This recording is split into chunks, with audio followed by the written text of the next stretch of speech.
Hi hearties, welcome back to Teacup Trail. We are on episode 6 of season 9. One quick announcement, I reorganized the playlist When Calls the Heart on my channel. Now there's a playlist for every season, so season 6, 7, 8, and 9 playlists are now on my channel, and I thought it's probably easier for you to find a certain episode review. So there's that. Check them out if you haven't. Not really much happened in this episode. I feel like it's one of those fillers episodes. But we will talk about some of the scenes that I thought would be interesting to talk about. And this episode, there will be only one part, one video. So this is all it. So let's get started. Let's go get a cup of coffee. Elizabeth! Oh, Fiona called to say it looks like she cinched the deal to sell the oil company. Not for publication, but I think I'm a bit worried about what kind of business Lucas might be getting involved in next. Wyman Walden? Exactly. I ran into him at the saloon a while back, and initially I couldn't quite place him, but there's just something so unsettling about that man. Have you expressed your concerns to Lucas? Sort of.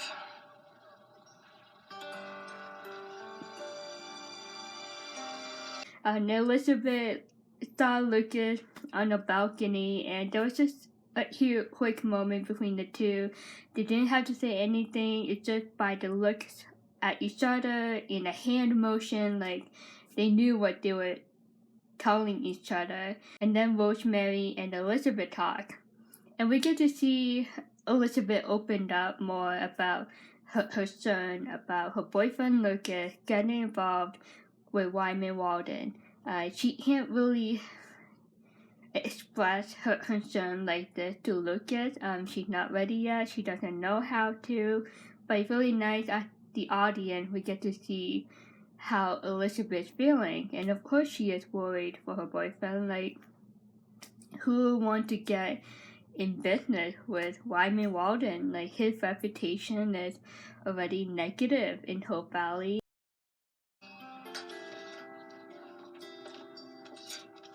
Hello.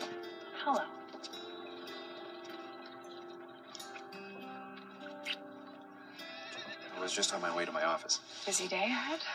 Fiona says things are looking good, so I'm waiting on a call from Jerome Smith to tell me that he will soon be on his way with the investors' paper. Congratulations. Not yet. Oh. But hopefully. So have you decided what you'll do next in the way of business? I'm keeping my options open. My mother sent this for you, by the way. The new Anne of Green Gables? That was very thoughtful. Unless, of course, this is her subtle way of telling me to read and not write. My mother? Subtle?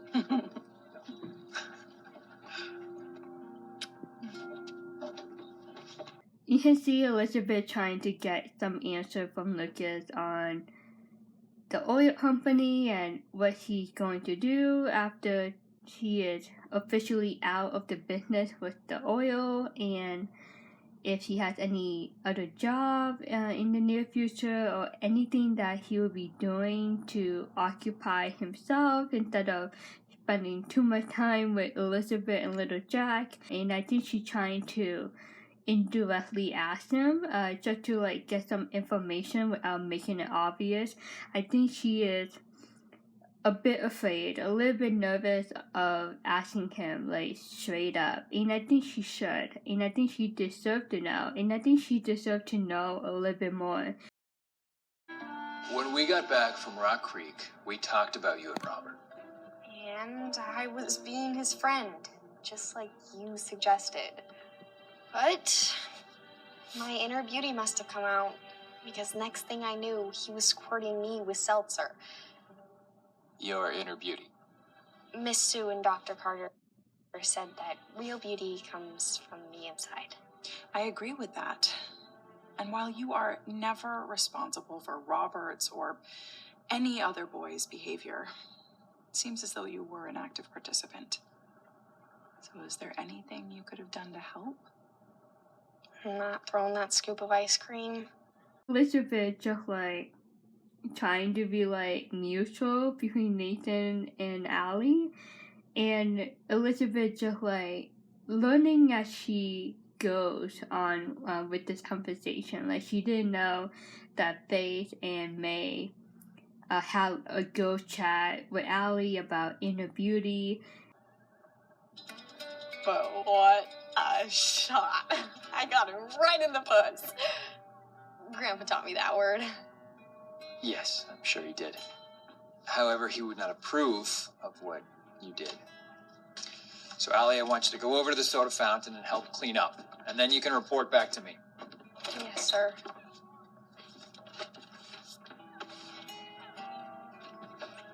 I am sorry. Am I the only one? I feel like when Allie like, oh, what a shot, like I hit Robert like really well. And I don't know, like the look on Nathan's face, like he wasn't like too angry. I feel like half of him was proud of his daughter, but the other half he's still like, you're still in trouble and you're gonna make up for it. Yeah, I was just telling May how much Allie has reminded me of my sister. Did she ever keep my parents on their toes? Well, you are not alone. If ever you're feeling overwhelmed, you've got a town full of people who'd be happy to offer you some advice. Thanks. Elizabeth was there as a mediator, trying to like even it out between Nathan and Allie, and I thought it was nice of her to be there. Like she didn't have to be there, but I think it's good that she was there because she can like give a female perspective, especially when this whole situation is about Allie liking Robert, and we know Nathan is not like the greatest person to give advice on love and relationships, so having Elizabeth there is nice, just to give some advice and comfort to Allie from a female perspective. So, you and I and Newton have spent quite a bit of time together, but now that it's just the two of us, let me ask you, what brought you to Hope Valley? It was time to see the world. So you came here. When Faith was in Chicago, she made it sound like heaven. How did Newton do this morning? The longer you wait to get back in the saddle, the harder it'll be. Yes, no, I know. I know all too well. I'd be happy to hop on my own horse and go right out with you. It's not Newton I'm worried about. I was 13. I was learning how to ride, and I was thrown from my horse. Something must have spooked him. And I got my boot caught in the stirrup. I got knocked around pretty bad. That was my first concussion.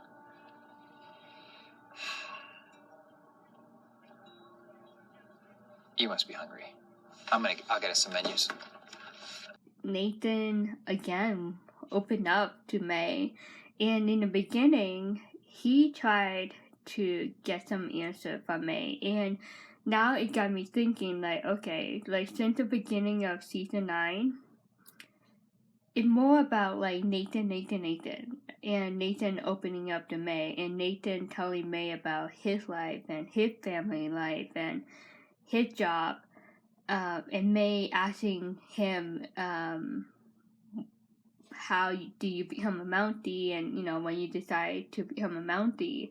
So it's just like all about Nathan, and now in this scene it's like Nathan tried to get some answer from May, like what are you doing here, like why didn't you come to Hope Valley, like how do you hear about this. And this was my first time hearing about this. So May met Faith in Chicago. Is that new information, or did I miss that somewhere in the other episode? I don't blame Nathan. Like, okay, I don't really know much about you still. Like, you gotta tell me something. The truth is, I have no right to be upset with Fiona. Not with how Henry kept her and I in the dark when it came to hammering out our oil agreement.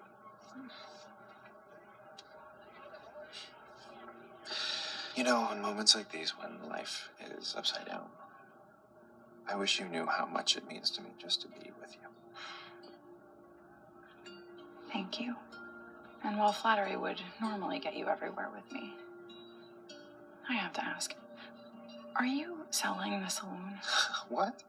I saw Mr. Walden, and he mentioned to me that he was still interested. I'm not selling the saloon. And something like that, I would certainly discuss it with you first. All right. So that's not how you got the black eye? Being pressured to sell? I have no doubt that I was jumped by one of Walden's men, but it had nothing to do with selling the saloon. I gave Walden some pushback. Lucas, why would you do that? Because I've dealt with grifters before. You have to stand up for yourself or they'd walk all over you. Which you certainly did. I'd say that's debatable. You'll be happy to know that Walden checked himself out this morning. No note, no message, nothing. And I'd say for someone like that, it means he's running scared. Well, I am happy to know that. Good.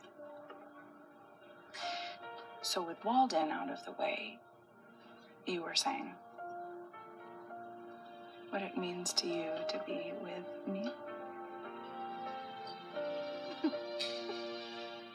You can see the changes of the facial expression that Lucas showed to Elizabeth. By the end of the scene, he was smiling at her, like, really big.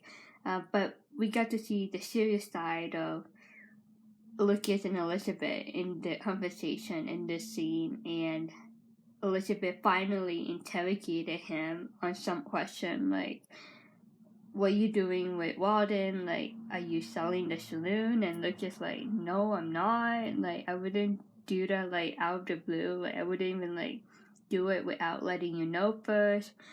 That's, like, a big no-no. Like, selling the saloon is just, like, a heartbreaking decision. That place means so much to the town, and I think it has a special meaning for Elizabeth and Lucas as well.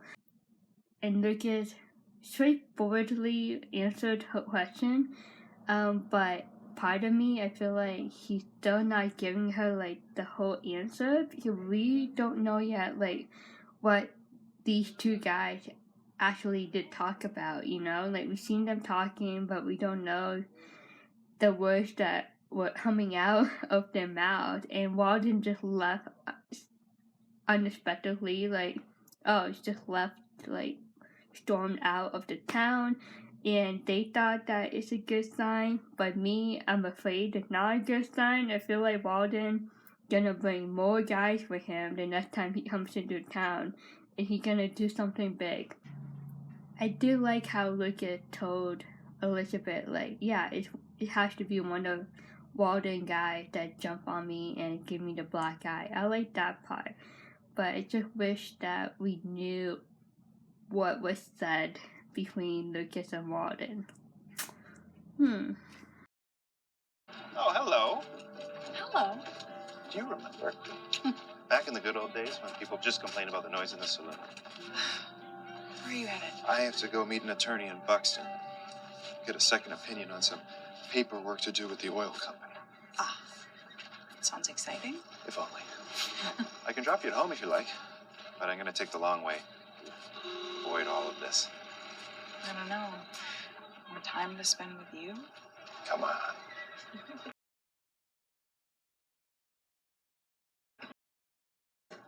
I'm worried about Nathan. He's having trouble with his confidence when it comes to riding. Well, should I be concerned?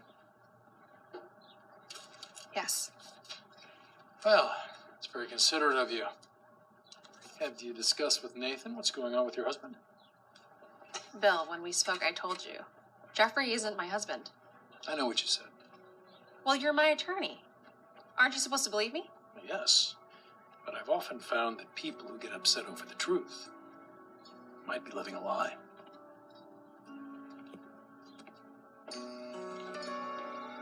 Do you think May had the right to tell Bill about Nathan? I thought she did not have a clear mind. Like, maybe I should not tell Bill about Nathan. If Bill is technically, like, a supervisor to Nathan, like, he's a mentor to Nathan and a co-worker when it comes to the Mountie duty.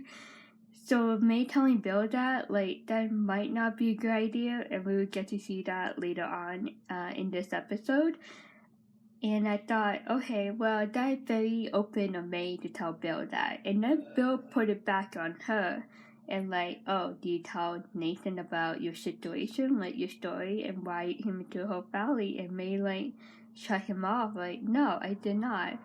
And Bill spoke some truth to her, like, well, you're a liar, like you're living on the line and you're pretending like you're a good person and that you came here for a good reason while you're not, and that you're running away from your husband. So that's some tension going on between Bill and May.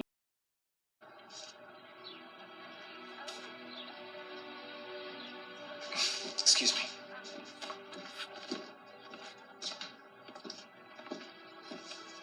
I never asked you to speak to Bill. Give me a chance to explain. I spoke to you in confidence.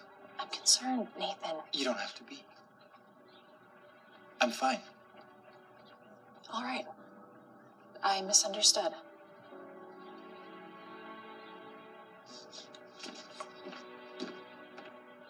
Now we get to see Nathan is not happy that May talked to Bill. I was a bit fascinated how May handled the disagreement that she had when Nathan is in the scene. Like, I don't know if this makes sense, like, she could have, like, raised her voice at him or argue with him. Like, you know, like, I hear about you, like, I'm just trying to help you out, like, trying to, like, defend herself.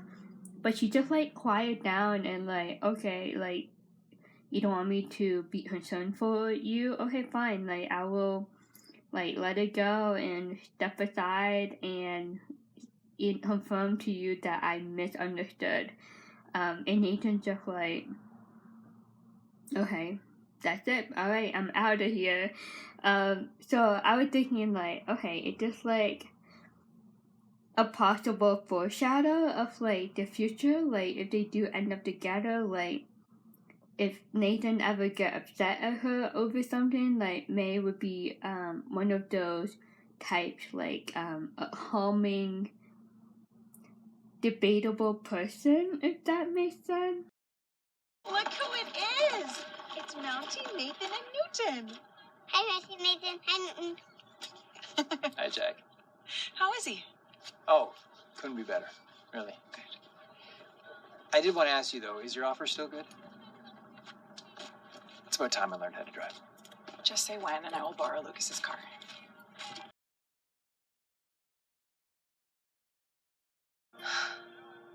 A book wagon. I want to travel into the mountains where people don't have access to books. Someone left a note on the headline board. There's a real need for books in neighboring areas. And when school isn't in session, this is what I want to do. It's what I feel led to do.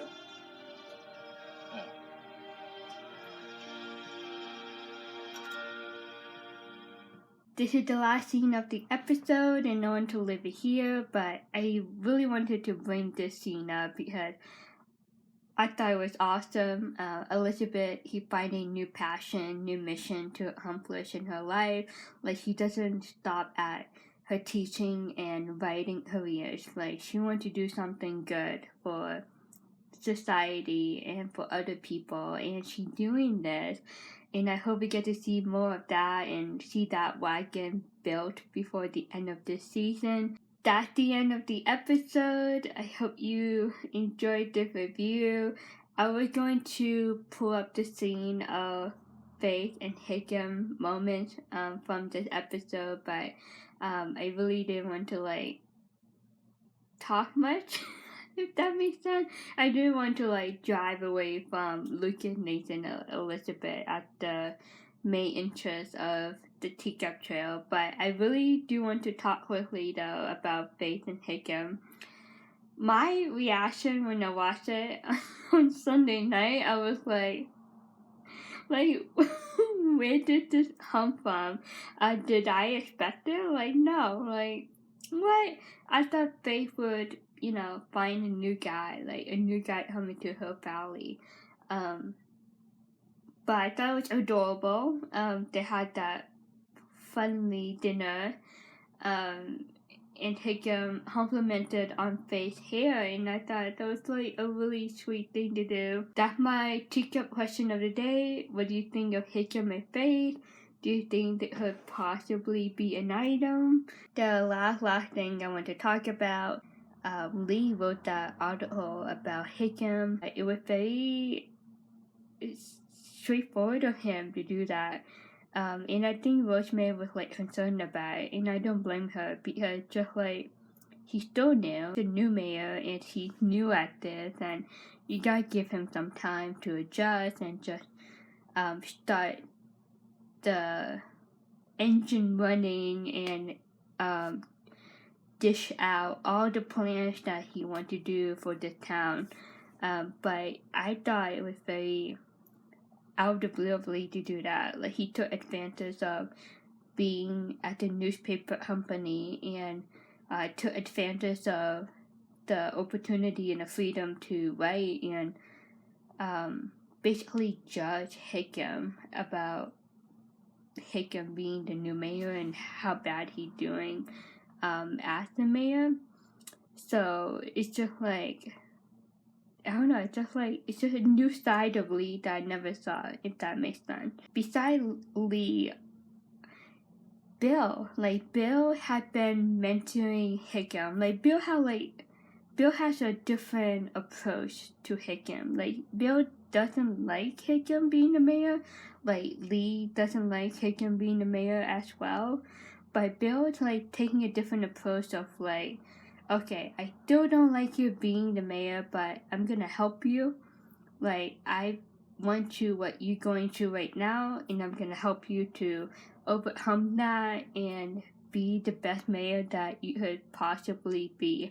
And I thought that was very nice of Bill to do that, because Hickam is like alone. Like, Fiona could have been there for him and support him, but she's too busy with the oil agreement going on and going back and forth between Hope Valley and San Francisco.